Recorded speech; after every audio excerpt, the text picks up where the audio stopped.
ഒന്നിനോടും ഇഷ്ടമുണ്ടാവില്ല. എന്ന് പറഞ്ഞാൽ ഏതിനോടെങ്കിലും ഇഷ്ടം തോന്നുമ്പോഴാണ് ഇവിടെ കുടുങ്ങി നിൽക്കുന്നത്. അല്ല, ബന്ധനത്തിന് കാരണമാവും എന്തിനോടെങ്കിലും. അപ്പൊ പറഞ്ഞെന്താണ്, ഒരു പുൽക്കൊടി മുതൽ ദേവൻ വരെ, ഈശ്വരൻ വരെ ഒന്നിനോടും അടുപ്പമുണ്ട്, ഇഷ്ടമുണ്ടാവരുത് എന്ന് പറഞ്ഞു. അല്ലെ, ഒന്നിനും. അതുപോലെ എല്ലാറ്റിനോടും ഒരു നിസ്സംഗമായ ഭാവം, അത് പരിശീലിക്കാൻ, അത് പ്രാക്ടീസ് ചെയ്യണം എന്നാണ് പറയുന്നത്. ഉള്ളുകൊണ്ട് എപ്പോഴും എല്ലാറ്റിനോടും ഒരു നിസ്സംഗഭാവം, ഒന്നിനോടും സംഘമില്ലാത്ത ഒരു ഭാവം, അത് ശീലിക്കണം, അത് പ്രാക്ടീസ് ചെയ്യണം എന്നത്. കാരണം ഇപ്പോ അറ്റാച്ച്മെന്റ് ഇല്ലാതെ നമ്മൾ എന്ത് ചെയ്താലും അതൊന്നും ബന്ധനത്തിന് കാരണമാവില്ല എന്ന് പറഞ്ഞു. അല്ലെ, എന്ത് ഭക്ഷിച്ചാലും ശരി, എന്ത് പ്രവൃത്തി ചെയ്താലും ശരി, അതൊന്നും നമ്മളെ ബന്ധനത്തിന് കാരണമാവില്ല. അതേപോലെ തന്നെ രാഗദ്വേഷങ്ങളില്ലാതെ എന്ത് ഉപേക്ഷിച്ചാലും അതിനും നമുക്ക് ദോഷമുണ്ടാവില്ല എന്നാണ് പറയുന്നത്. കാരണം നമ്മൾ കർത്താവുമല്ല ഭോക്താവുമല്ല, മനസ്സടങ്ങിയ മുക്തനാണ് എന്ന് തിരിച്ചറിയൂ എന്നാണ് പറയുന്നത്. അപ്പൊ ഈ ജ്ഞാനികള്, സത്യം എന്തെന്നറിഞ്ഞ ആളുകള്, അവർ കഴിഞ്ഞു പോയതിനെ കുറിച്ച് ചിന്തിക്കാറില്ല, കഴിഞ്ഞു പോയ കാര്യങ്ങളെ കുറിച്ച് അവർ ദുഃഖിക്കാറില്ല, വരാനിരിക്കുന്ന ഭാവിയെ കുറിച്ചും അവർ ചിന്തിക്കാറില്ല. അപ്പോ ഈ പ്രസന്റ് മൊമെന്റില്, വർത്തമാനത്തില് എന്തൊക്കെയാണോ മുന്നിലേക്ക് ക്രമത്തിനനുസരിച്ച് വന്നു ചേരുന്ന, അതില് ഒട്ടലുണ്ടാവുന്നില്ല അവർക്ക് എന്നാണ് പറയുന്നത്. അതിനുള്ളൊരു അറ്റാച്ച്മെന്റും ഇല്ല എന്നാണ് പറയുന്നത്. അപ്പൊ എന്ത് വേണമെന്ന് ചോദിച്ചു കഴിഞ്ഞാൽ, ഈ എന്താണ്, ഈ എന്താ പറയാ, അറ്റാച്ച്മെന്റ് ഉണ്ടാക്കുന്ന കയറുകള്, അതിനെയൊക്കെ മുറിച്ചു കളയണം എന്നാണ് പറയുന്നത്. മുറിച്ചു കളയണം. എങ്ങനെയാണ് ചോദിച്ചു കഴിഞ്ഞാൽ, ഇപ്പോ ഇരുമ്പ് കൊണ്ടുള്ള ഒരു വലയം എങ്ങനെയാണ് മുറിച്ചു കളയാറുക? മൂർച്ചയുള്ള ഇരുമ്പ് കൊണ്ട് തന്നെയാണ്, അല്ലെ, മൂർച്ചയുള്ള ഒരു ആയുധം കൊണ്ട് തന്നെ വേണം അതിനെ അറുത്ത് കളയാനായിട്ട്. അതേപോലെ തന്നെ ഈ സംസാരത്തോടുള്ള ഒരു ഭ്രമം, സംസാരമുണ്ട് എന്നുള്ള ആ ഒരു ഭ്രമം, അതിനെ വിവേകം കൊണ്ട്, ഉറപ്പ് വന്ന വിവേകം കൊണ്ട് അതിനെ മുറിച്ചു മാറ്റണം എന്നാണ് പറയുന്നത്. അല്ല, ഏതുപോലെ വെച്ച് കഴിഞ്ഞാൽ, ഇപ്പോ എന്താണ്, ഇപ്പോ ഡ്രസ്സൊക്കെ വൃത്തിയാക്കുകയാണെങ്കിൽ സോപ്പും ഒരു അഴുക്കാണ് യഥാർത്ഥത്തിൽ. അല്ലെ, സോപ്പും അഴുക്കാണ്. നമ്മളിപ്പോ ശരീരത്തിലെ അഴുക്ക് കഴുകിക്കളയാൻ സോപ്പ് തേക്കും, എന്നിട്ട് ആ സോപ്പിനെയും കഴുകിക്കളയും. കാരണം സോപ്പും അഴുക്കാണ്, എത്ര വില കൂടി ചെയ്താലും അതും അഴുക്കാണ്. അപ്പൊ അഴുക്ക് ഉപയോഗിച്ച് അഴുക്കിനെ കഴുകിക്കളയും. അതേപോലെ യുദ്ധം ചെയ്യുന്നവരൊക്കെ എങ്ങനെയാണ്, അസ്ത്രം ചെയ്തിട്ടാണ് മറ്റൊരു അസ്ത്രത്തിനെ മുറിച്ചു കളയുന്നത്. അല്ലെ, ശരിയല്ലേ? വിഷം ഉപയോഗിച്ച് വിഷത്തെ ഇല്ലാതാക്കും. അതേപോലെ വേണം ഈ മനസ്സുകൊണ്ട് തന്നെ മുറിച്ചു മാറ്റണം എന്നാണ് പറയുന്നത് ഇവിടെ. അപ്പൊ നേരത്തെ പറഞ്ഞു, ഒരു ജീവന് 3 ശരീരങ്ങളുണ്ട് എന്ന് പറഞ്ഞു. അല്ലെ, ഏതൊക്കെ 3 ശരീരങ്ങൾ? ഒന്ന് ഈ ഫിസിക്കൽ ബോഡി, സ്ഥൂല ശരീരം, പിന്നൊന്ന് സൂക്ഷ്മ ശരീരം, മനസ്സ്, പിന്നൊന്ന് പരമായ ശരീരം എന്ന് പറയും. ഇങ്ങനെ 3 രൂപങ്ങളുണ്ട്. അപ്പൊ ഇതില് സ്ഥൂല രൂപത്തെയും സൂക്ഷ്മ രൂപത്തെയും തള്ളിക്കളഞ്ഞ് ഏതിനെയാണ് ആശ്രയിക്കേണ്ടത്? ആ പരമായ രൂപത്തെയാണ് നമ്മൾ ആശ്രയിക്കുന്നത്. അതിലേക്കാണ് നമ്മൾ വരേണ്ടത്. കാരണം സ്ഥൂല രൂപം നശിവോ, സൂക്ഷ്മ രൂപം നശിവോ, മറ്റതാണ് എന്നും നിലനിൽക്കുക. അപ്പൊ ഈ സ്ഥൂല രൂപം എന്ന് പറയുന്നത്, സ്ഥൂല ശരീരം എന്ന് പറയുന്നത് നമ്മള് എന്താണ്, ഭൗതിക സുഖങ്ങള് അല്ലെങ്കിൽ ലൗകിക സുഖങ്ങളൊക്കെ അനുഭവിക്കാനായിട്ട് ഉണ്ടായിട്ടുള്ളതാണ് ഈ സ്ഥൂല ശരീരം. അത് അസ്ഥി, മജ്ജ, മാംസം ഇതൊക്കെ കൊണ്ടുണ്ടാക്കിയതാണ് ഈ സ്ഥൂല ശരീരം. അപ്പൊ ഇത് ലൗകികമായ സുഖങ്ങൾ അനുഭവിക്കാൻ വേണ്ടിയുള്ളതാണ് ഈ സ്ഥൂല ശരീരം എന്ന് പറയുന്നത്. ഇനി ജീവന്റെ സൂക്ഷ്മ ശരീരം എന്ന് പറയുന്നത് എന്താണ്? സൂക്ഷ്മ ശരീരം പറഞ്ഞാൽ സങ്കല്പങ്ങളൊക്കെ നിറഞ്ഞിരിക്കുന്നതാണ് സൂക്ഷ്മ ശരീരം. അപ്പൊ അത് ഈ എന്താണ്, സംസാരത്തിന്റെ ആ ഒരു ഗതി അവസാനിക്കുന്നത് വരെ, അല്ലെങ്കിൽ ജ്ഞാനം നേടുന്നത് വരെ അത് നിലനിൽക്കും സൂക്ഷ്മ ശരീരം എന്നാണ് പറയുന്നത്. എന്ന് പറഞ്ഞാൽ ഈ സ്ഥൂല ശരീരം നശിച്ചാലും അതിൽ നിന്ന് പുറത്തു കിടക്കും ഈ സൂക്ഷ്മ ശരീരം, അല്ലെ, മനസ്സ്. അതല്ലെങ്കിൽ ആദിവാഹിക രൂപം എന്നൊക്കെ പറയാം ആ സൂക്ഷ്മ ശരീരത്തിന്. അത് ഈ സംസാരത്തിന്റെ ഗതി നിലനിൽക്കുന്നത് വരെ, അത് കണ്ടിന്യൂ ചെയ്യുന്നത് വരെ സൂക്ഷ്മ ശരീരം നിലനിൽക്കും. സ്ഥൂല ശരീരം അത് കഴിഞ്ഞാൽ നശിച്ചു. പക്ഷെ അതിൽ നിന്ന് പുറത്തു കിടക്കും സൂക്ഷ്മ ശരീരം. അത് ഈ ജ്ഞാനം ഉള്ളിൽ ഉറപ്പ് വരുന്നവരെ അത് കണ്ടിന്യൂ ചെയ്യുന്നു എന്നാണ് പറയുന്നത്. അതാണ് ആദിവാഹിക രൂപം എന്ന് പറയുന്നത്. സൂക്ഷ്മ ശരീരം, മനസ്സ്. അപ്പൊ ജീവന്റെ മൂന്നാമത്തെ ശരീരം എന്ന് പറയുന്നത് അതാണ് യഥാർത്ഥത്തിൽ അതിന്റെ രൂപം എന്ന്, പരമായ രൂപം എന്ന് പറഞ്ഞാൽ അത് ദാറ്റ് കോൺഷ്യസ്നെസ്, ആ ബോധം, കേവലമായിട്ടുള്ള ആ ചൈതന്യം, ബോധം എന്നൊക്കെ പറയാം. അതിന് തുടക്കവുമില്ല അവസാനവുമില്ല. തുടക്കവും എപ്പോഴും ഉള്ളതാണ് ആ പരമായ രൂപം എന്ന് പറയും. അത് എങ്ങും നിറഞ്ഞിരിക്കുന്ന സത്യമാണ്, അത് എപ്പോഴും ഉള്ളതാണ്. അതിൽ സങ്കല്പങ്ങളൊന്നുമില്ല എന്നാണ് അത്. ജീവന്റെ ആദ്യ രൂപമാണത്, പരമായ രൂപം എന്ന് പറയും. അപ്പോ സ്ഥൂല സൂക്ഷ്മ രൂപങ്ങളെ അപേക്ഷിച്ച് അത് വളരെ സൂക്ഷ്മമാണ്, മൂന്നാമത്തതാണ്. അപ്പൊ ഈ മൂന്നാമത്തതാണ് ജീവന്റെ പരരൂപം എന്നാണ്. അത് തന്നെയാണ് തുരീയം എന്ന് പറയുന്നത്. അപ്പൊ ആ തുരീയത്തിൽ ഉറച്ചു നിൽക്കാനാണ് പറയുന്നത് രാമനോട്. ആദ്യത്തെ രണ്ട് രൂപവും ഉപേക്ഷിക്കുക എന്ന് പറയുന്നത് നശിപ്പിച്ച് കളയാന്നല്ല തന്നെ അർത്ഥം, അതിൽ നിന്ന് വിട്ടുപോരുക. എന്നിട്ട് എന്ത് വേണം? ആ തുരീയമായ രൂപത്തില്, ജീവന്റെ മൂന്നാമത്തെ രൂപത്തിൽ, ആ തുരീയ രൂപത്തിൽ, അത് വളരെ ശുദ്ധമാണ്, അതിൽ സ്ഥിതി ചെയ്യണം എന്നാണ് പറയുന്നത്. എന്ന് മാത്രമല്ല, ഇപ്പൊ നമ്മൾക്ക് ധാരണ എന്താണ്? ഈ സ്ഥൂല ശരീരം ഞാനാണ് എന്നുള്ള ധാരണ, മനസ്സ്.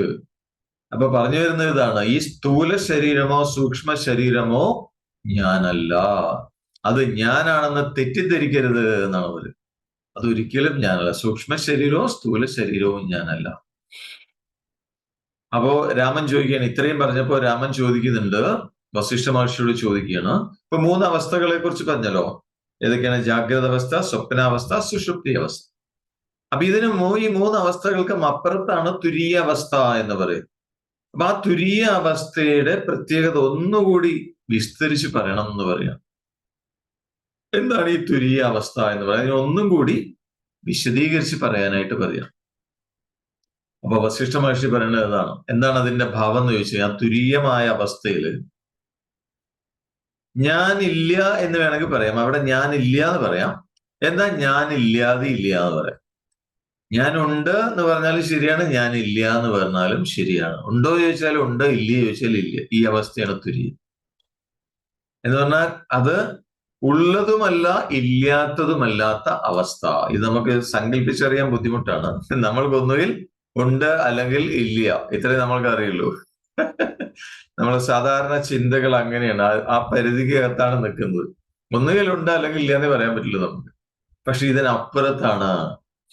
ഉണ്ട് എന്ന് പറയാം, ഇല്ല എന്നും പറയാം, അല്ലെ? സത്താണെന്ന് പറയാൻ പറ്റില്ല, എന്നാൽ അസത്വമാണെന്ന് പറയാൻ പറ്റില്ല. ഉള്ളതാണെന്ന് പറയാൻ പറ്റില്ല, ഇല്ലാത്തതാണെന്നും പറയാൻ പറ്റില്ല. ആകെ പ്രശ്നമാണല്ലേ, ആകെ കൺഫ്യൂഷൻ ആവണല്ലേ. ഈ ഒരു അവസ്ഥ അങ്ങനെയാണ് എന്നാണ് പറയുന്നത്. എന്ന് പറഞ്ഞാൽ ഒരു ഭേദഭാവങ്ങളും ഉണ്ടാവില്ല ഈ അവസ്ഥയില്. ഒന്നും വേറെ വേറെ ആയിട്ട് തോന്നില്ല എന്നാണ്.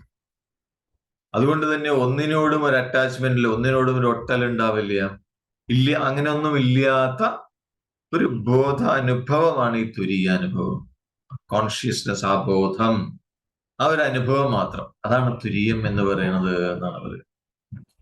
അപ്പൊ തുരീയാനുഭവം വളരെ പ്യുവറാണ്, വളരെ നിർമ്മലമാണ്. എല്ലാം സമമായി കാണുന്ന ഒരു അവസ്ഥയാണ് തുരീയ ഭാവം.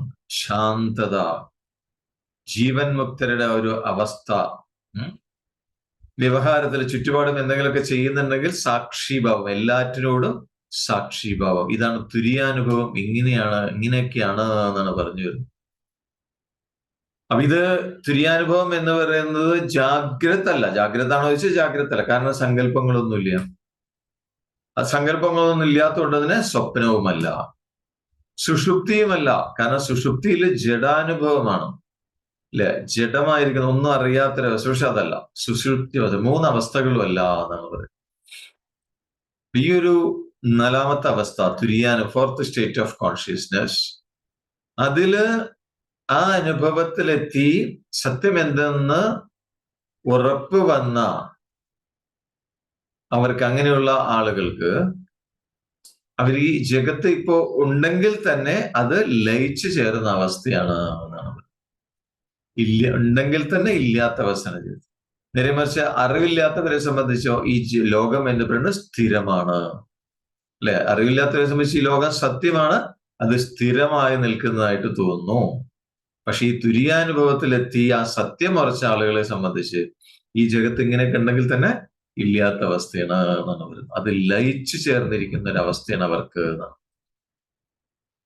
അപ്പൊ ആ ഒരു അവസ്ഥയിൽ തുര്യാനുഭവം എങ്ങനെയാണ് വരിക ചോദിച്ചു കഴിഞ്ഞാൽ മനസ്സൊക്കെ ഇല്ലാതായി. അങ്ങനെ സങ്കല്പങ്ങളൊന്നുമില്ല, സങ്കല്പങ്ങളെല്ലാം അപ്രത്യക്ഷമായി, മനസ്സ് നശിച്ചു പോയി എന്ന് വേണമെങ്കിൽ പറയാം.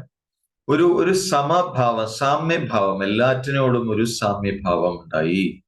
അഹങ്കാരം തീരെയില്ല, അഹങ്കാരം എല്ലാം പോയി. ഈ ഒരു അവസ്ഥയാണ് തുരീയാനുഭവം എന്ന് പറയും.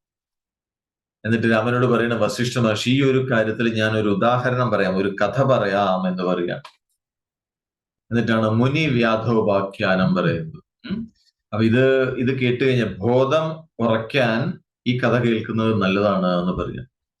അപ്പൊ ഒരിക്കല് ഒരു വേടൻ ഒരു നായാടിക്കൊണ്ടിരിക്കുക വേടൻ. ഒരു മാനിനെ ലക്ഷ്യമാക്കി ഒരു ശസ്ത്രം അയച്ചു. അപ്പൊ മാൻ ഓടിപ്പോയി. മാൻ ഓടിപ്പോയപ്പോ ഇയാൾ അതിന്റെ പിന്നാലെ ഓടുകയാണ്. ഈ വേടൻ മാനിന്റെ പിന്നാലെ ഓടി. കുറെ ദൂരം ഓടിയിട്ടും മാൻ ഏത് വഴിക്ക് പോയി എന്ന് കണ്ടില്ല. അപ്പോഴാണ് കാട്ടില് ഇയാൾ ഓടുന്ന വഴിക്ക് ഒരു പർണശാലയൊക്കെ കണ്ടു. ആ പർണശാലയില് ഒരു മുനി ഇങ്ങനെ മൗനമായിട്ട് ഇങ്ങനെ ഇരിക്കുന്നത് കൊണ്ട്, ഒരു മുനി ഇങ്ങനെ മൗനമായിട്ടിരിക്കുക. അപ്പൊ ഇദ്ദേഹം ആ മുനിയുടെ അടുത്ത് ചെന്നു. എന്നിട്ട് ചോദിച്ചു, ഒരു മാൻ ഇതിലെ ഓടിപ്പോകുന്നത് കണ്ടോ എന്ന് ചോദിക്കുകയാണ് മുനിയോട്. ഞാൻ ഒരു മാനിനെ ശസ്ത്രം അയച്ചിരുന്നു, അത് ഇതിലെ ഓടിപ്പോകുന്നത് കണ്ടോ? അപ്പൊ ഞാൻ അമ്പ് ചെയ്തപ്പോ അത് ഓടിപ്പോയി. അത് എന്റെ അമ്പ് കൊണ്ടിട്ടുണ്ട്, അതിന് മുറിവേറ്റിട്ടുണ്ട്. അത് ഇതിലേ പോകുന്നത് അങ്ങ് കണ്ടോ എന്ന് ചോദിക്കണം. ആ മാൻ എവിടേക്കാണ് പോയത്? അപ്പൊ മുനി അതിന് മറുപടി പറയുകയാണ്, ഞങ്ങള് വനവാസികളാണ്, വനത്തിൽ താമസിക്കുന്നവരാണ്, ഞങ്ങൾ മുനിമാരാണ്, എല്ലാറ്റിനെയും ഒരേപോലെ കാണുന്ന മുനിമാരാണ്. ഞങ്ങൾ ഈ ലോക വ്യവഹാരങ്ങളിലൊന്നും ഞങ്ങൾ ഏർപ്പെടാറില്ല, അതിനുള്ള അഹങ്കാരം ഞങ്ങൾക്കില്ല എന്ന് പറയും. എന്നിട്ട് പറയണം, ആ വേടനോട് പറയാണ്, ഇന്ദ്രിയങ്ങളുടെ പ്രവൃത്തികളൊക്കെ ചെയ്യുന്നത് മനസ്സാണ്, ഇന്ദ്രിയങ്ങളിലൂടെ പ്രവൃത്തി ചെയ്യുന്ന മനസ്സാണ്. അപ്പൊ ഈ മനസ്സ് എന്ന് പറഞ്ഞാലോ അഹങ്കാരം കൂടി ചേർന്നതാണ് ഈ മനസ്സ്. ഞങ്ങൾക്ക് അതില്ല, ഞങ്ങൾക്ക് നഷ്ടമായിരിക്കുന്നു എന്ന് പറയാം. ഞങ്ങൾക്ക് മനസ്സിൽ അഹങ്കാരവും ഇല്ല, മനസ്സും ഇല്ല എന്ന് പറയാം. അതേപോലെ തന്നെ 3 അവസ്ഥകളും എനിക്കില്ല എന്ന് പറയാം. ജാഗ്രത അവസ്ഥ, സ്വപ്നാവസ്ഥ, സുഷുപ്തി അവസ്ഥ, ഇതൊന്നുമില്ല. വേടന ഒറ്റ കാര്യം ചോദിച്ചില്ല, ഞാൻ അമ്പത് മാനതി ഓടിപ്പോയി കോണ് കണ്ടോന്ന് മാത്രമേ ചോദിച്ചിട്ടുള്ളൂ. പക്ഷെ മുനി വേറെ എന്തൊക്കെയോ കാര്യങ്ങളാണ് മറുപടി വരുന്നത്. അത് വേടന് മനസ്സിലായില്ല. അപ്പൊ ജാഗ്രത, സ്വപ്നാവസ്ഥ, സുഷുപ്തി അവസ്ഥ, ഈ 3 അവസ്ഥകളും എനിക്കില്ല, അതൊന്നും ഞാൻ അനുഭവിക്കുന്നില്ല. പിന്നെ ഞാനിപ്പോ ഏത് അവസ്ഥയിൽ വെച്ച് കഴിഞ്ഞാൽ 4ാമത്തെ അവസ്ഥയിലാണ്, 4th സ്റ്റേറ്റ് ഓഫ് കോൺഷ്യസ്നസ്, തുരീയാവസ്ഥയിലാണ് ഞാൻ. ആ തുരീയമായ അവസ്ഥയില് മുന്നിൽ വേറെ ഒന്നുമില്ല, ദൃശ്യം എന്ന് പറഞ്ഞ ഒരു സംഗതിയില്ല. ഇങ്ങനെയാണ് മുനി മറുപടി വന്നത്. അപ്പൊ ഇത് കേട്ടപ്പോ ഈ വേടൻ ഒന്നും മനസ്സിലായില്ല. മുനി എന്തൊക്കെ പിറുപിറു പറയണോന്നേ ഈ വേടന് തോന്നിയുള്ളൂ. വേടൻ അവിടുന്ന് പോവുകയും ചെയ്തു. വേടന് കാര്യം മനസ്സിലായില്ല. അപ്പൊ ഇവിടെ രാമനോട് വസിഷ്ഠ മഹർഷി പറയുകയാണ്, തുരീയാനുഭവത്തെക്കാൾ മഹത്തായ ഒരു അനുഭവമില്ല ഇവിടെ എന്ന് പറയുന്നത്. അതാണ് ഏറ്റവും മഹത്തായിട്ടുള്ള അനുഭവം, തുരീയാനുഭവം. അപ്പോ ആ തുരീയാനുഭവം, തുരീയം എന്ന് പറഞ്ഞാൽ ഒരു സങ്കല്പങ്ങളും ഇല്ലാത്ത ആ ചിത്ത്, അതാണ് തുരീയം. അതിനപ്പുറത്തൊന്നുമില്ല എന്നാണ് പറയുന്നത്. അപ്പൊ ജാഗ്രത അവസ്ഥ, സ്വപ്നാവസ്ഥ, അല്ലെങ്കിൽ ഉറങ്ങുന്ന സുഷുപ്തി അവസ്ഥ, ഇതൊക്കെ മനസ്സിന്റെ ഓരോ അനുഭവങ്ങളാണ്. മനസ്സുള്ളപ്പോഴാണ് അതെല്ലാം ഉള്ളത്. നേരെ വെച്ച് മനസ്സ് മൃതമായി കഴിഞ്ഞാൽ പിന്നെ ഈ 3 അവസ്ഥകളും ഇല്ല, അതിനപ്പുറത്തേക്കാണ് കിടക്കുക എന്നാണ് പറയുന്നത്. അപ്പൊ മനസ്സ് ഈ 3 അവസ്ഥകൾ ഇങ്ങനെ മാറി മാറി പ്രവർത്തിക്കുകയാണ്. ഇപ്പോ എന്താണ്, ഇപ്പോ ഒന്ന് ജാഗ്രത എന്ന് പറയുന്ന ഘോരമായ അനുഭവമാണ് മനസ്സിന്റെ എന്ന് പറയാം. സ്വപ്നം എന്ന് പറഞ്ഞാൽ ഏതാണ്ട് ശാന്തമാണെന്ന് പറയാം. സുഷുപ്തി എന്ന് പറഞ്ഞാൽ മൂഢമായ അനുഭവം. അപ്പൊ ഈ 3 കാരണം സുഷുപ്തിയിൽ ഒന്നും അറിയുന്നില്ല, ഒരറിവും ഇല്ലാത്തതാണ് സുഷുപ്തി അവസ്ഥ. അപ്പൊ ഈ 3 അവസ്ഥകളും ഇല്ലെങ്കിൽ പിന്നെ ആ ലൗകികൻ ഇല്ലാതായി എന്നാണ്. ലൗകികൻ എന്ന് പറഞ്ഞാൽ ലോക വ്യവഹാരത്തോടു കൂടി ജീവിക്കുന്ന ആള്. അപ്പൊ ഈ 3 അവസ്ഥയിലാണ് ആ വ്യവഹാരങ്ങളൊക്കെ ഉണ്ടാവുള്ളൂ. അപ്പൊ 3 അവസ്ഥ ഇല്ലാത്ത ഒരാളെ സംബന്ധിച്ച് ഇവിടെ ലൗകികം എന്ന് പറഞ്ഞൊരു സംഗതി ഇല്ല എന്നാണ് പറയുന്നത്. അതേപോലെ നമ്മളൊക്കെ പറയാറുണ്ടല്ലോ, അയാൾ മോഹാത്സ്യപ്പെട്ടു പോയി എന്നൊക്കെ പറയുന്നുണ്ട്. മോഹാത്സ്യം എന്ന് പറഞ്ഞാൽ എന്താ? അത് ഉറക്കത്തിന്റെ വേറൊരു ടൈപ്പാണ്, വേറൊരു വകഭേദമാണ് ശരിക്കും ഈ മോഹാത്സ്യം എന്ന് പറഞ്ഞാൽ. അപ്പൊ ഈ ചിത്തം എവിടെയാണോ ഇല്ലാതായിരിക്കുന്നത്, മൃതമായിരിക്കുന്നത്, ആ സമയത്ത് ആ ഒന്ന് മാത്രമായിരിക്കുന്ന അദ്വൈതമായിരിക്കുന്ന ആ വസ്തു തെളിയും എന്നാണ് പറയുന്നത്. ആ അവസ്ഥയാണ് തുരീയം എന്ന് പറയുന്നത്. അപ്പൊ യോഗികളൊക്കെ വളരെയധികം പണിയെടുത്ത് നേടിയെടുക്കുന്ന അല്ലെങ്കിൽ എത്തി നിൽക്കുന്ന ഒരു അവസ്ഥയാണ് തുരീയം. അതിന് വളരെയധികം എഫേർട്ട് എടുക്കണം എന്നാണ് പറയുന്നത്. രാമനോട് പറയാണ്, നീ എല്ലാ സങ്കല്പങ്ങളും ഇല്ലാതായ, സങ്കല്പങ്ങളെല്ലാം നീങ്ങിപ്പോയ ആ തുര്യാനുഭവത്തിൽ നീ എത്തി വിശ്രമിക്കൂ എന്ന് പറയണം. അതിലെത്തി നിൽക്കൂ. കാരണം അവിടെ എത്തി നിൽക്കുന്നവർ അവിടെ എത്തിപ്പെട്ടു കഴിഞ്ഞാൽ പിന്നെ അവർ എന്നേക്കുമായി മുക്തരായി എന്നാണ് പറയുന്നത്. അവർക്ക് മോക്ഷം സാധിച്ചു എന്നാണ് അവർ. അപ്പൊ അവിടെ എത്തിക്കഴിഞ്ഞാൽ പിന്നെ ഒരു ഭേദചിന്തകളും ഉണ്ടാവില്ല. എല്ലാറ്റിനെയും ഒരേപോലെ കാണാം, സമഭാവം. ആ രീതിയിൽ കാണുന്ന മഹാന്മാരായ മുനിമാരായി മാറും ആ അവസ്ഥയിൽ എത്തിയാൽ എന്ന് പറയാം. അത് രാമനോട് പറഞ്ഞിട്ടാണ് ഈ മുനി വ്യാധോപാഖ്യാനം അവസാനിപ്പിക്കുന്നത്. അപ്പൊ ഇതിലെ അവസാനത്തെ കഥയാണ് മുനി വ്യാധോപാഖ്യാനം എന്നുള്ളത്. അപ്പൊ ഇനി ഇതില് രാമന് യോഗ സപ്തഭൂമികയുടെ വിശദീകരണം ഒന്നുകൂടെ കൊടുക്കുന്നുണ്ട്. അതെന്താണെന്നുള്ളത് നമുക്കും ഒന്നുകൂടെ നോക്കാം. വേണോ? കേൾക്കണോ? അതോ ഇത്രയും മതിയോ? കേട്ടത്തോളം മതിയോ? കേൾക്കണം. സപ്തഭൂമിക എന്താണെന്ന് ഒന്നും കൂടി വിശദീകരിച്ചു കൊടുക്കുന്നുണ്ട് ശ്രീരാമൻ. കാരണം രാമൻ ഒരു സംശയം ചോദിക്കുന്നുണ്ട് ഇവിടെ. എന്താണെന്നറിയാമോ? ഇപ്പോ എന്താണ് ഈ വേദാന്തത്തിന്റെയൊക്കെ അതെങ്ങനെയാണ് മുന്നോട്ട് നയിക്കുന്നത് ചോദിച്ചു കഴിഞ്ഞാൽ, ഇതൊന്നുമില്ല അല്ലെങ്കിൽ എല്ലാം ഇല്ല എന്ന് പറഞ്ഞ് അതിനെ മുഴുവൻ ഇല്ലാത്തതിനെയൊക്കെ തള്ളിക്കളയലാണ് വേദാന്തത്തിന്റെ രീതി എന്ന് പറയുന്നത്. എല്ലാം ഇല്ല അതൊന്നല്ല എന്ന് പറഞ്ഞാൽ തള്ളിക്കളയാം. അപ്പൊ അവിദ്യയുമില്ല, മായയുമില്ല. അവിടെ ഉള്ളത് എന്ന് പറയുന്നത് പണ്ടേയുള്ള എപ്പോഴും നിലനിൽക്കുന്ന എല്ലാറ്റിനും പരമകാരണമായ ബ്രഹ്മം മാത്രമാണ്. വേറെ ഒന്നും തന്നെ ഇല്ല എന്ന് വേദാന്തം പറയുന്നതാണ്. വേറെ ഒന്നുമില്ല. ഉള്ളത് എന്തൊക്കെ ഇവിടെ കാണുന്നുണ്ടോ അത് മുഴുവൻ ആ ബ്രഹ്മം, എല്ലാറ്റിനും കാരണമായ ബ്രഹ്മം മാത്രമാണ്. അതാണ് സർവം ബ്രഹ്മേദമഗ്രിമം എന്നാണ് പറയുന്നത്. അപ്പോ ഈ വേദാന്തം എന്ന് പറയുന്നത് അന്വേഷിക്കുന്നത്, ഇപ്പൊ ഈ ജഗത്ത് കാണുന്നുണ്ടല്ലോ, ജഗത്തില് കാണുന്ന പദാർത്ഥങ്ങളെല്ലാം എപ്പോഴും കാണപ്പെടുന്നില്ല. ചില സമയത്ത് ഉണ്ടാവുന്നു, അത് കഴിഞ്ഞ് അപ്രത്യക്ഷമാവുന്നു. അതുപോലെ ഇല്ലാത്ത ചില സാധനങ്ങൾ ഉണ്ടാവുന്നു, കുറച്ചു സമയം നിലനിൽക്കുന്നു, വീണ്ടും ഇല്ലാതാവുന്നു. അപ്പൊ ഈ വേദാന്തം ശാസ്ത്രം അന്വേഷിച്ചത് ഇതിന്റെ കാരണം എന്താണെന്നാണ്. ഇങ്ങനെ ഉണ്ടായി മറയുന്നുണ്ടല്ലോ ഈ ജഗത്ത് അല്ലെങ്കിൽ ജഗൽ പദാർത്ഥങ്ങള്, അതിന്റെ കാരണം എന്താണെന്നാണ് അന്വേഷിച്ചത്. അപ്പൊ അതിന്റെ കാരണം വേദാന്തം കണ്ടെത്തി. എന്താണ് കാരണം? അതിന്റെ കാരണം എന്ന് പറയുന്നത് ആ ശുദ്ധബോധമാണ്. അതിൽ നിന്നാണ്, അതാണ് എല്ലാറ്റിനും പരമമായ കാരണം എന്ന് പറയുന്നത് ആ കോൺഷ്യസ്നെസ് ആണ്, ആ ബോധമാണ്. അത് കണ്ടെത്തുകയും ചെയ്തു. അപ്പൊ ആ പരമകാരണം, എല്ലാറ്റിനും കാരണമായിരിക്കുന്ന വസ്തു എന്ന് പറയുന്നത് അത് നിശ്ചലമാണ്, ഇങ്ങും നിറഞ്ഞിരിക്കുന്നതാണ്, അഖണ്ഡമാണ്, അല്ലെ, ഒരു വികാരങ്ങളും ഇല്ലാത്തതാണ് എന്നൊക്കെ അവർ കണ്ടെത്തി. അപ്പൊ അങ്ങനെയുള്ള അത് നിശ്ചലമാണെന്ന് പറയുന്നു, എങ്ങും നിറഞ്ഞിരിക്കുന്നതാണെന്നും പറയുന്നു. അപ്പൊ എങ്ങും നിറഞ്ഞിരിക്കുന്ന ഒന്നിൽ നിന്ന് പിന്നെ വേറൊന്നും ഉണ്ടാവാൻ പറ്റുമോ? അതുകൊണ്ടാണ് പറയുന്നത് അവിടെ വേറൊന്നും ഇല്ല എന്ന് പറയാനുള്ള കാരണം അതാണ്. അത് മാത്രമേ ഉള്ളൂ. അപ്പൊ നിശ്ചലമായിരുന്നു, എങ്ങും ഇടത്തൂർന്ന് തിങ്ങി വിങ്ങും എന്ന് പറഞ്ഞല്ലോ. അങ്ങനെ നിറഞ്ഞിരിക്കുന്നതില് വേറൊന്നും ഉണ്ടാവാൻ സ്ഥലമില്ല. കാരണം അത് മാത്രമേ പിടികിട്ടുന്നുണ്ടാവും. ഇവിടെ ഉണ്ടാവും. കാരണം അത് മാത്രമാണ് നിറഞ്ഞിരിക്കുന്നത്. പിന്നെ അതില് വേറൊന്നും ഉണ്ടാവാൻ വയ്യ. അപ്പൊ അതാണ് ഇവിടെ ചോദിക്കുന്നത്, വേറെ എന്തെങ്കിലും ഉണ്ടാവാൻ പറ്റുമോ? അതൊരിക്കലും സാധ്യമല്ല എന്നാണ് പറയുന്നത്. അപ്പൊ പലതുണ്ട് എന്നുള്ളത് അതൊരു ഭ്രമം മാത്രമാണ്. യഥാർത്ഥത്തിൽ ഇവിടെ ഒന്നും തന്നെ സംഭവിച്ചിട്ടില്ല എന്ന് പറയും. ഉള്ളത് ആ ബ്രഹ്മം മാത്രമാണ്. ഭ്രമം കൊണ്ടാണ് പലതുണ്ട് തോന്നി, ജഗത്തുണ്ട് എന്ന് തോന്നുന്നത്. അപ്പോ ഒന്നിൽ നമ്മൾ ഭ്രമം കാണുന്നു. ആ ഭ്രമം, അതിന് കാരണം എന്താണോ ആ കാരണമായ വസ്തുവിൽ നിന്ന് വേറെയല്ല ഭ്രമം എന്നാണ് പറയുന്നത്.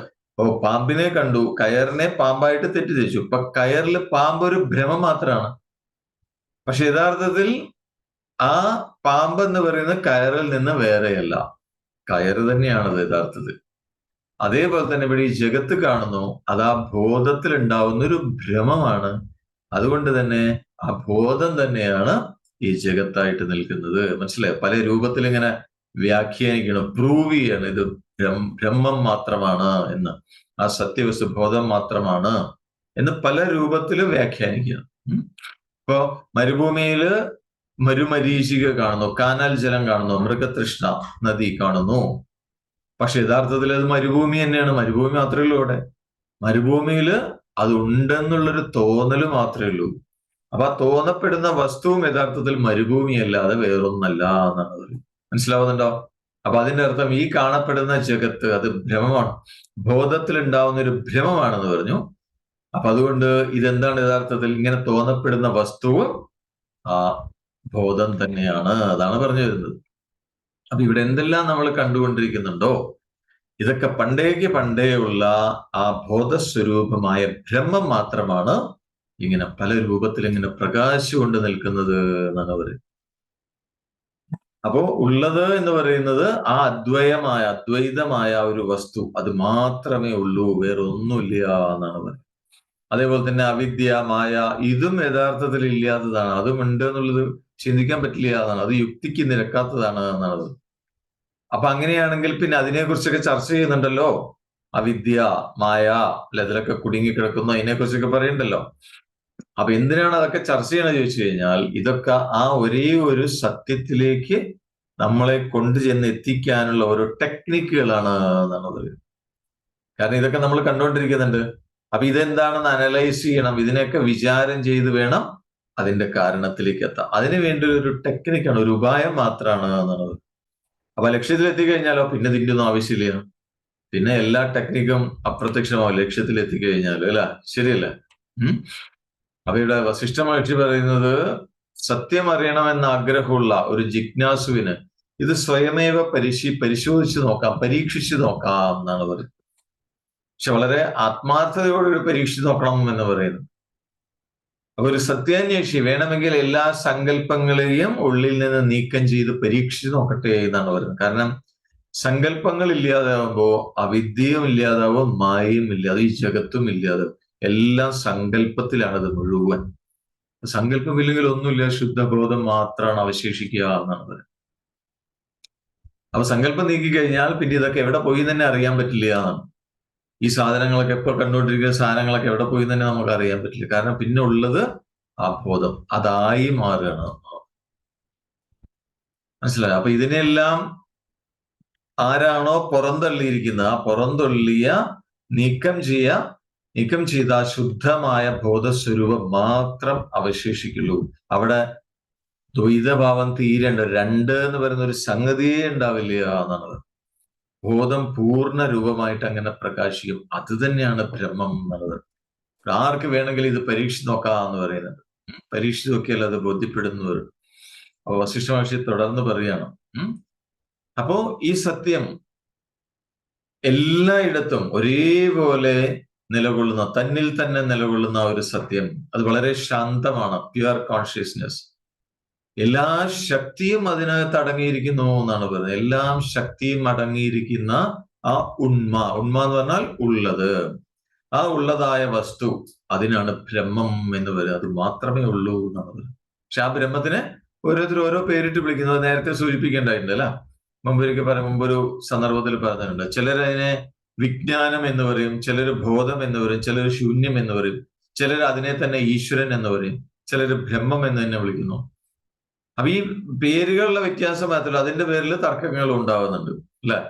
പക്ഷെ ഇവിടെ പറയുന്നത് എന്താണ്? രാമനോട് പറയണേ, ഈ എല്ലാറ്റിനെയും പുറന്തള്ളൂ, എന്നിട്ട് നീ മിണ്ടാണ്ടിരിക്കൂ എന്നാണ്. സൈലന്റ്, മഹാമൗനിയായിട്ടിരിക്കൂ എന്ന് പറയുകയാണ്. കാരണം എന്താ കാരണം എന്നറിയാമോ? നമ്മള് എല്ലാം പുറന്തള്ളും, പക്ഷെ ആ പുറന്തള്ളുന്ന വ്യക്തിയെ പുറന്തള്ളാൻ പറ്റില്ല. മനസ്സിലാവുന്നുണ്ട്? പിടികിട്ടുന്നുണ്ടോ? ഇപ്പൊ ഞാൻ നിങ്ങളെയൊക്കെ തള്ളി മാറ്റി വിചാരിക്കുക, നിങ്ങളൊക്കെ പുറന്തള്ളി. പിന്നെ വേറെ എന്തൊക്കെ കാണുന്നുണ്ട് അതിനെ മുഴുവൻ പുറന്തള്ളി. എന്റെ ശരീരം അത് ഞാനല്ല എന്ന് പറഞ്ഞ് അതിനെയും ഞാൻ ഒഴിവാക്കി. ഇനി ചിന്തകൾ ഉണ്ടെങ്കിൽ അതൊന്നും ഞാനല്ല എന്ന് പറഞ്ഞ ചിന്തകളെയും ഒഴിവാക്കി. എല്ലാറ്റിനെയും ഒഴിവാക്കി കഴിഞ്ഞാൽ പിന്നെ ഒഴിവാക്കാൻ ഒരു വസ്തുവില്ല. പിന്നെ ഇതിനെല്ലാം ഒഴിവാക്കിയ ആള് മാത്രമേ ബാക്കി ഉണ്ടാവുള്ളൂ. അയാളെ ഒഴിവാക്കാൻ വേറൊന്നുമില്ല. ശരിയല്ലേ? അയാളെ ഒഴിവാക്കാൻ വേറൊന്നുമില്ല. കാരണം സ്വയമേവ പുറന്തള്ളാനായിട്ട് പറ്റില്ല. അപ്പോ ആ അവസ്ഥയിൽ എത്താനാണ് പറയുന്നത്. അപ്പൊ എല്ലാറ്റിനെയും പുറന്തള്ളുന്ന സമയത്ത് ഇനി പുറന്തള്ളാൻ, ഒഴിവാക്കാൻ ഒന്നുമില്ല എന്നുള്ളൊരു അവസ്ഥയത്വം അതിൽ സ്ഥിതി ചെയ്യാനാണ് പറയുന്നത്. അപ്പൊ ഒരു മനനവും ഇല്ലാതെ, ഒരു ചിത്തവും ഇല്ലാതെ ശാന്തമായി ആ നിർവ്വാണം അനുഭവിക്കൂ എന്ന് പറയുന്ന രാമൻ. ആ നിർവ്വാണ സുഖം അനുഭവിക്കൂ എന്ന് പറഞ്ഞാൽ ആത്മാവിൽ ആത്മശാന്തി കണ്ടെത്തൂ. എന്നിട്ട് എങ്ങനെ വേണം ഇരിക്കാൻ ചോദിച്ചു കഴിഞ്ഞാൽ, സംസാരിക്കാൻ വയ്യാത്ത ആളെ പോലെ, മൂകനെ പോലെ ഇരിക്കൂ. അല്ലെങ്കിൽ കണ്ണ് കാണാൻ വയ്യാത്ത ആളെ പോലെ, അന്ധനെ പോലെ ഇരിക്കൂ. അല്ലെങ്കിൽ ഒന്നും കേൾക്കാൻ വയ്യാത്ത ആളെ പോലെ, വൃദ്ധരനെ പോലെ ഇരിക്കൂ എന്നാണ് പറയുന്നത്. അല്ല, ഇത് മൂന്നും ഇല്ലാത്ത ഒരാളെ സംബന്ധിച്ച് ഒന്നുമില്ല, അങ്ങനെ സുഖമായിട്ട് അങ്ങനെ ഇരുന്നോളൂ. അങ്ങനെ ഇരിക്കാനാണ് പറയുന്നത് രാമനോട്. മനസ്സിലായോ? അപ്പൊ എപ്പോഴും ഉള്ളിലേക്ക് ശ്രദ്ധ തിരിച്ചുകൊണ്ടിരിക്കൂ. പുറമേക്ക് നോക്കിയിരിക്കുന്നതിന് പകരം മുഴുവൻ ശ്രദ്ധയും ഉള്ളിലേക്ക് തിരിച്ചുവിടൂ. ഉണർന്നിരിക്കുമ്പോ തന്നെ ഉറങ്ങുന്നവനെ പോലെ കർമ്മം ചെയ്തുകൊണ്ടിരിക്കൂ എന്നാണ് പറയുന്നത്. എന്താണ് ഉറങ്ങുന്നവനെ പോലെ കർമ്മം ചെയ്തുകൊണ്ടിരിക്കുക? ഉറങ്ങുന്നവനെ പോലെ കർമ്മം ചെയ്തുകൊണ്ടിരിക്കുക പറഞ്ഞാൽ കർമ്മങ്ങളിലൂടെ യാതൊരു അറ്റാച്ച്മെന്റും ഇല്ലാതെ, അല്ലെ, അതൊക്കെ അങ്ങനെ ചെയ്തുകൊണ്ട് പോവാ. ഉള്ളിൽ നിന്ന് എല്ലാം നീക്കം ചെയ്യൂ. പുറമേക്ക് അപ്പപ്പ എന്തൊക്കെയാണോ കർമ്മങ്ങൾ വരുന്നത് അതൊക്കെ ചെയ്തുകൊണ്ടിരിക്കൂ. എങ്ങനെ? ഒരു അഭിനയിക്കുന്നത് പോലെ, ഒരു നടനെ പോലെ എന്നാണ്. അല്ലെ, നടന്മാരെങ്ങനെയാണ് അഭിനയിക്കുന്നത്? അവർക്ക് ഉള്ളിൽ അത് ഉണ്ടാവില്ല, പുറമേക്കാണ് അഭിനയിക്കുന്നത്. അതേപോലെ കർമ്മങ്ങൾ അനുഷ്ഠിച്ചുകൊണ്ട് മുന്നോട്ട് പോകാനാണ് രാമനോട് പറയുന്നത്. ഉണർന്നിരിക്കുന്നുണ്ടാവും, പക്ഷെ എന്നാലും ഉറങ്ങുന്നവനെ പോലെ, ഒരു നടനെ പോലെ, എല്ലാം അഭിനയത്തിൽ പോലെ അഭിനയിച്ചുകൊണ്ട് മുന്നോട്ട് പോകാനാണ് പറയുന്നത്. അതാത് സമയത്ത് എന്തൊക്കെയാണോ കർമ്മങ്ങൾ യാദൃശ്ചികമായിട്ട് മുന്നിൽ വരുന്നത് അതിനെയൊക്കെ അഭിനയത്തിൽ എന്ന പോലെ, അഭിനയിക്കുന്നത് പോലെ എല്ലാ കാര്യങ്ങളും ചെയ്തു. കാരണം ഉള്ളില് ഒന്നും ഉണ്ടാവാൻ പാടില്ല. അപ്പൊ അതാത് സമയത്ത് എന്തൊക്കെയാണോ മുന്നിൽ വന്നു ചേരുന്നത് അതൊക്കെ ആ കർമ്മങ്ങളൊക്കെ ചെയ്തുകൊണ്ട് മുന്നോട്ട് നീങ്ങും. കാരണം ഈ മനസ്സ് ഉണ്ടാവുന്നതാണ്, ചിത്തം നിലനിൽക്കുന്നതാണ് ദുഃഖം എന്ന് പറയുന്നത്. അപ്പൊ സുഖം എന്തായിരിക്കും? ചിത്തം ഇല്ലാതാവുന്നതാണ് സുഖം. അപ്പൊ ചിത്തം ഇല്ലാതാവുന്ന ഒരു സങ്കല്പങ്ങളും ഇല്ലാതിരിക്കുക. അതുപോലെ പുറമേയുള്ള ഒന്നിനെയും പ്രത്യേകിച്ച് അംഗീകരിക്കേണ്ട ആവശ്യമില്ല. മനസ്സിനെ, ചിത്തത്തിനെ ചിത് ആക്കി മാറ്റൂ, ചിന്മയമാക്കി മാറ്റൂ, ബോധമയമാക്കി മാറ്റൂ എന്നാണ് പറയുന്നത്. അപ്പൊ നല്ലത് കണ്ടാലും ചീത്ത കണ്ടാലും ഒരേപോലെ നിശ്ചലമായിട്ടിരിക്കും, അതിനോടൊന്നും ഒരു ഭാവമില്ലാതെ എന്നാണ്. അതെ, അങ്ങനെയൊക്കെ പറയാം, നിർഗുണ പരബ്രഹ്മം എന്നൊക്കെ പറയാം. പക്ഷെ കർമ്മം ചെയ്യുന്നുണ്ട് ഇവിടെ, കർമ്മം ചെയ്യുക, പക്ഷെ ഉള്ളിൽ അതിന്റെ ഭാവമൊന്നുമില്ലാതെ, രാഗദ്വേഷങ്ങൾ ഒന്നുമില്ലാതെ അങ്ങനെ മുന്നോട്ട് പോകാനാണ് പറഞ്ഞ, ഒരു അഭിനയം പോലെ ജീവിതം മുന്നോട്ട് കൊണ്ടുപോകാനാണ് അവർ. അപ്പൊ ഈ ഒരു അവസ്ഥ പ്രയത്നിച്ച് നേടാൻ പറ്റുകയാണെങ്കിൽ ഈ സംസാരത്തിൽ നിന്ന് പുറത്തു കടന്നു എന്നാണ് അർത്ഥം, ജയിക്കപ്പെട്ടു എന്നാണ് അവർ. അപ്പൊ സുഖം ദുഃഖം അത് രണ്ടും ഇല്ലാത്ത അവസ്ഥ, ഇതിനൊന്നും അംഗീകരിക്കരുത് എന്നാണ്, അതിലൊന്നും ഒരു ശ്രദ്ധയും കൊടുക്കരുത്.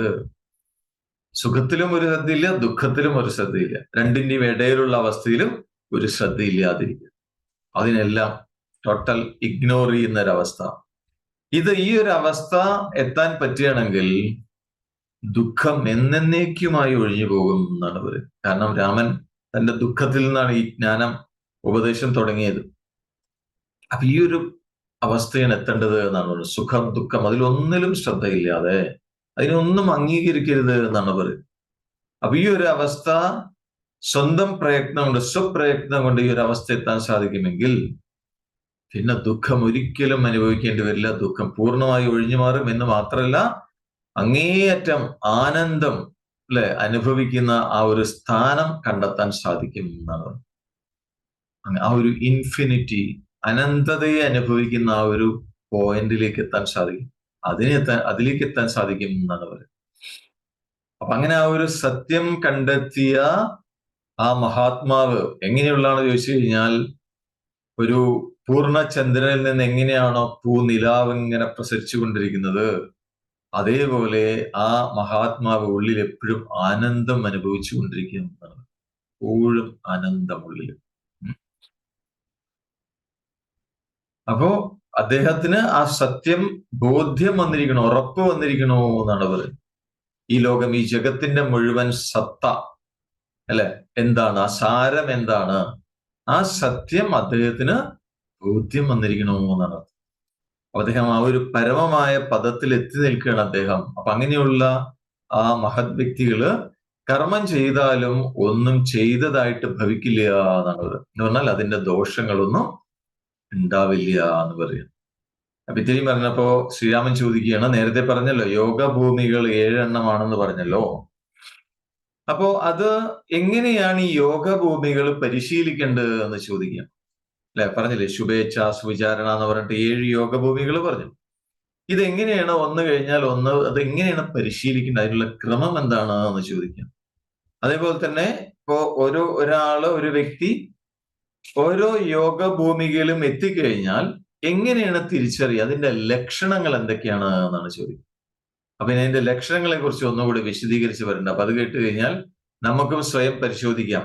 നമ്മൾ അതിന്റെ ലക്ഷണങ്ങൾ കേട്ട് കഴിഞ്ഞാൽ ഞാൻ എവിടെ എത്തി നിൽക്കുന്നു എന്ന് നമ്മൾക്ക് ഓരോരുത്തർക്കും സ്വയം തീരുമാനിക്കാം, നമ്മൾക്കും പരിശോധിക്കാനായിട്ട് സാധിക്കും. അപ്പൊ അതിനെക്കുറിച്ചുള്ള വിവരങ്ങൾ നാളെ നമ്മൾ തുടരും. അത് നാളത്തെ സെഷനിൽ നമ്മൾക്ക് നോക്കാം. Okay, right. കണ്ണുകൾ അടച്ചു വെക്കൂ. Close your eyes. കണ്ണുകൾ അടഞ്ഞിരിക്കട്ടെ. നട്ടെല്ല് നിവർന്നിരിക്കുന്നു. കൈകൾ മടിമേൽ മലർത്തിരിക്കും. ദീർഘമായ ശ്വാസം ഉള്ളിലേക്ക് എടുക്കാം. സാവകാശം പുറത്തേക്ക് വിടാം.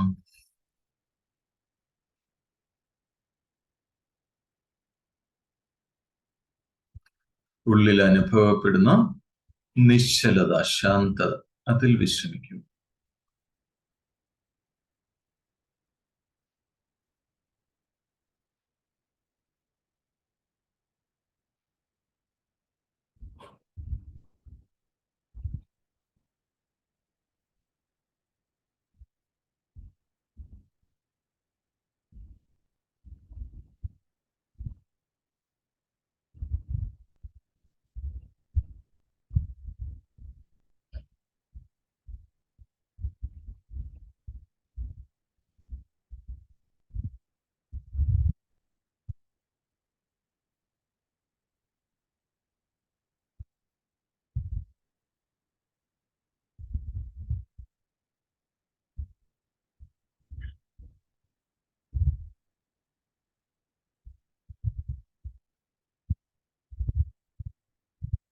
ഓം സം സമിദ്ധ്യുവസേ വൃഷന്നഗ്നേ വിശ്വാനര്യ ഇളസ്പദേ സമിധ്യസേ സനോ വസൂന്യാഭരാ സംഗച്ഛധ്വം സംവദധ്വം സംഭോമനാംസി ജാനതാ ദേവാഭാഗം യഥാ പൂർവേ സഞ്ജാനാനാ ഉപാസത്തെ സമാനോ മന്ത്രഃ സമിതി സമാനീ സമാനം മനഃസഹ ചിത്തമേഷാം സമാനം മന്ത്രമഭിമന്ത്രൈവ സമാനേന വോഹവിഷാ ജുഹോമി സമാനീവ ആഗോദിഃ സമാനാ ഹൃദയാനിവഹ സമാനമസ്തു വോ മനോ യഥാ വസ്തു സഹാസതി. നമോ ബ്രഹ്മണേ നമോ അസ്ത്വഗ്നയേ നമ പൃഥവ്യേ നമ ഓഷധിഭ്യഃ നമോ വാചി നമോ വാചസ്പതയേ നമോ വിഷ്ണവേ ബൃഹതേ കരോമി. ഓം ശാന്തി ശാന്തി ശാന്തി.